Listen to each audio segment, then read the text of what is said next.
Nobody can ruin your journey for you, right? You can have people in this journey that you go on as a man in transforming your body, but the biggest thing that I try to stress to people is training and nutrition is a component of the transformation. Really what you are on is a journey of self-development. That's exactly what you're doing. You're developing self. You should always be working harder on yourself than you are on any job or any other relationship, because the harder you work and invest in yourself, in developing yourself, the better you will be in all those other areas. It just naturally happens once you master self. So I always explain to guys that you're probably going to have some naysayers. Sometimes it may be your spouse, sometimes it may be your parents, sometimes it may be your kids, it may be your in-laws. Everybody has naysayers. I was blessed that my wife was extremely supportive from the beginning. She had a bodybuilding, so to speak, background. We met in the gym, so she understood the journey that I wanted to go on. Although I didn't, consult with her, look for her validation, she understood that I was doing something for myself and that I needed to eat a different way. And I had to explain that to my kids, and they were young enough at the time that they didn't really understand. They just saw me disappear for an hour or two a day. And then later on, they would understand why I ate a certain way. But they also saw me watching all these bodybuilding videos. And so they made the association of, oh, my dad wants to become one of those, so he has to eat that way. And I would educate them. I would tell them the reasons to why I was doing those things. So they became supportive. I still eat dinner with my family almost every night. I just eat something different. And actually, if I go to eat off menu, my kids will be the ones that will hold me accountable. Be like, Dad, I'm going to tell your coach you're having that. So it's pretty funny. But last night I was on this podcast and they asked me how my family was supportive or not supportive. And for some reason, I don't ever really get emotional, but I always get emotional when I think of this. And it's emotions of gratitude. Number one, that I did this and I got through the other side of it. And now it's more about maintaining and getting better at the habit. And that's really what it is. I wasn't chasing initially a specific goal. I was chasing a routine that made me feel really good. And I knew if I got good at the routine, my body would change, because I was showing up for myself every day and I was doing the things on a weekly basis to calibrate and make sure that I was changing my body composition. But some of the guys that come into our program don't always have that support at home, and they're fighting an uphill battle. And I explain to them, that's supposed to be part of your journey, right? This test will be your testament. You have got to learn the mindset game more than the training and nutrition game. And so we work on with those guys, we spend more time teaching them how to have the right mindset and how to maintain control over the controllables. And as you get further along in your journey and people recognize that you're not going to lower this new standard that you set for yourself, right? The noise starts to quiet and they start to become more curious.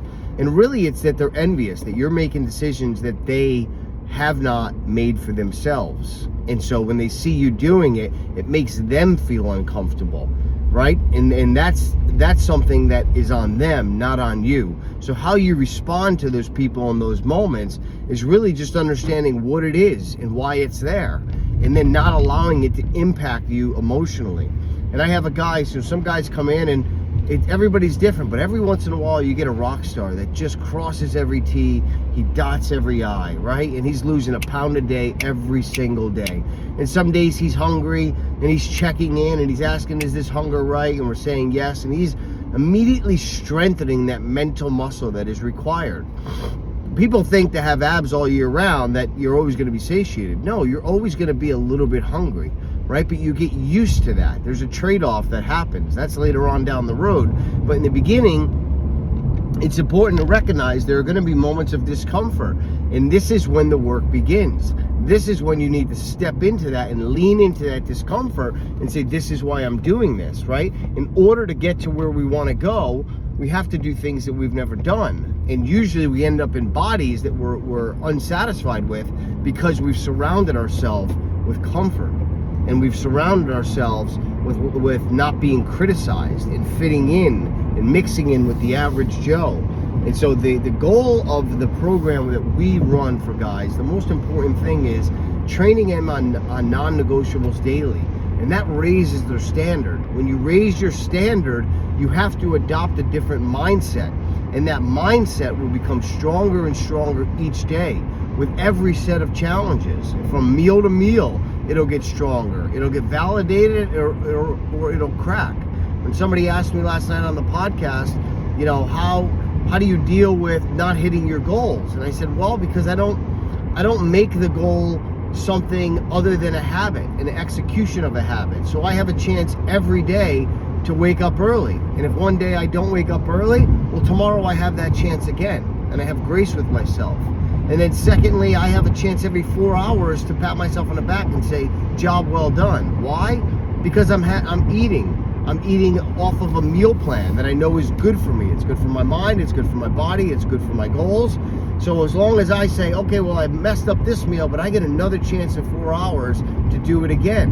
And if you set up these micro goals throughout your day, they start to stack themselves through the weeks, through the months, through the years. And that's how you create a better, stronger, bigger version of yourself. And that's when people become critics, right? To now they become people that are super curious and interested. Some of my biggest critics are my most curious people.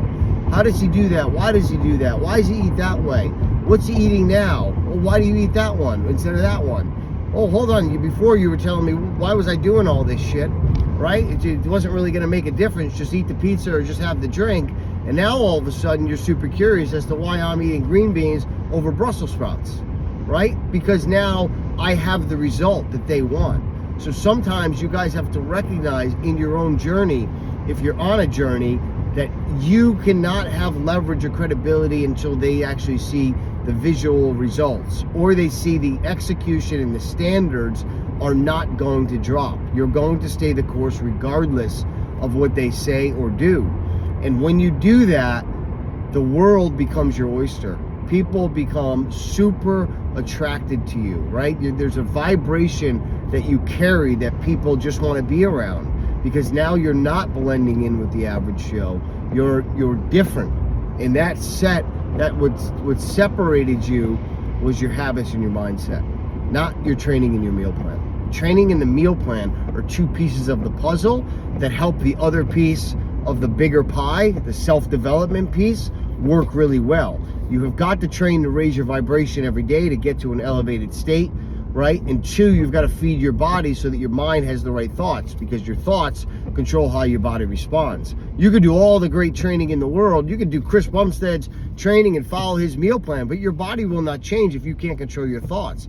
Why? Because if you're always in a state of stress and worry and anxiety and fear, well, you're raising your cortisol level. When you raise your cortisol level, guess what? You don't rest well. When you don't rest well, that's when your body burns fat and builds muscle.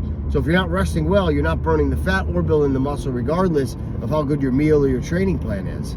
So again, it goes back to what? Not the training, not the $50 meal plan, the mindset, the priceless mindset. You've got to go on a journey of self-development to get that mindset. It doesn't happen overnight, but you can adopt it immediately. You can start changing your thoughts today. In 3 months, 6 months, 1 year, your body will follow suit. Hope that helps.